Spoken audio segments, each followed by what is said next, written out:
कैलाश की शांति उस दिन कांप उठी जब आकाश में तेज हवा के साथ एक विशाल परछाई फैली और पाताल से उठती फुफकार ने पूरे ब्रह्मांड को चेतावनी दे दी। बहुत समय पहले जब सृष्टि नई थी तब दो महान शक्तियों का जन्म हुआ था। एक ओर थे गरुड़ आकाश के स्वामी, तेज बलशाली और सूर्य के समान तेजस्वी, और दूसरी ओर थे नागों के राजा वासुकी और उनका नागवंश जो पाताल लोक की गहराइयों में रहते थे और रहस्यमयी शक्ति के मालिक थे।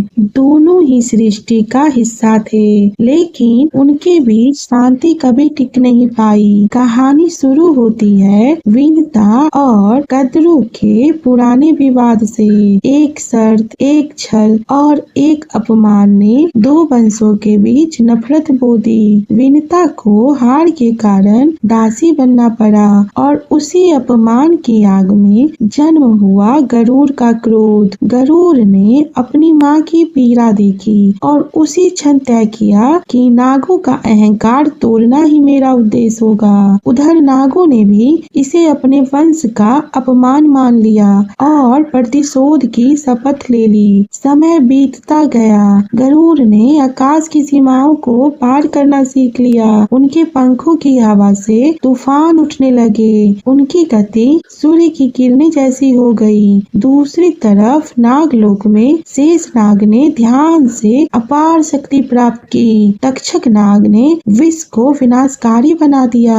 वासुकी नाग राज बनकर पूरे नागवंश का नेतृत्व करने लगे। अब दोनों पक्ष तैयार थे, बस एक चिंगारी बाकी थी और वो चिंगारी थी युद्ध की चिंगारी। देवताओं ने अमृत कुंड की रक्षा का भार गरुड़ को सौंपा। नागों ने इसे अवसर माना और बोला, अगर अमृत मिल गया तो हम अमर हो जाएंगे और अपमान खत्म कर देंगे। और फिर पाताल लोक से हजारों नाग धरती पर निकल पड़े। आकाश में बादल गरजने लगे, धरती कांपने लगी और शुरू हुआ महायुद्ध। आकाश में गरुड़ गरजे और धरती पर नागों ने फुफकार भरी। गरुड़ के पंखों की हवा से नाग उड़ने लगे। नागों के विष से आकाश काला पड़ गया। बिजली और ऊर्जा का भयानक टकराव हुआ। पूरा ब्रह्मांड जैसे थमसा गया। तभी नागराज वासुकी ने अपनी सबसे खतरनाक शक्ति छोड़ी और उस शक्ति का नाम था काल विष। काल विष ऐसा विष था जो आकाश, हवा और प्रकाश तक को नष्ट कर सकता था।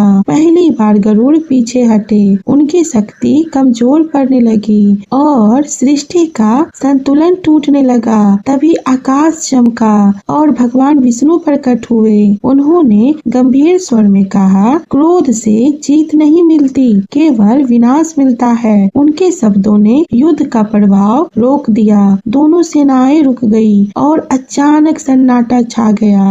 अब गरुड़ और नागराज आमने सामने आए। पहली बार नफरत नहीं थी, बस थकान, दर्द और अनकहा सच था। दोनों ने एक दूसरे को देखा और समझा असली दुश्मनी कभी उनके बीच थी ही नहीं, वो तो परिस्थितियों और अहंकार ने बनाई थी। वासुकी ने धीरे से कहा, यह युद्ध अगर जारी रहा तो सृष्टि नहीं बचेगी। गरुड़ ने आकाश की ओर देखा और बोले, आकाश और पाताल दोनों सृष्टि के हिस्से हैं, दुश्मन नहीं। और उसी क्षण हजारों वर्षों की शत्रुता खत्म हो गई। उस दिन आकाश ने पहली बार राहत की सांस ली, जब गरुड़ और नागराज की शत्रुता राख बनकर सृष्टि की शांति में मिल गई। दोस्तों, अगर आपको ये कहानी पसंद आई हो तो वीडियो को लाइक, शेयर, सब्सक्राइब, कमेंट जरूर करें। धन्यवाद।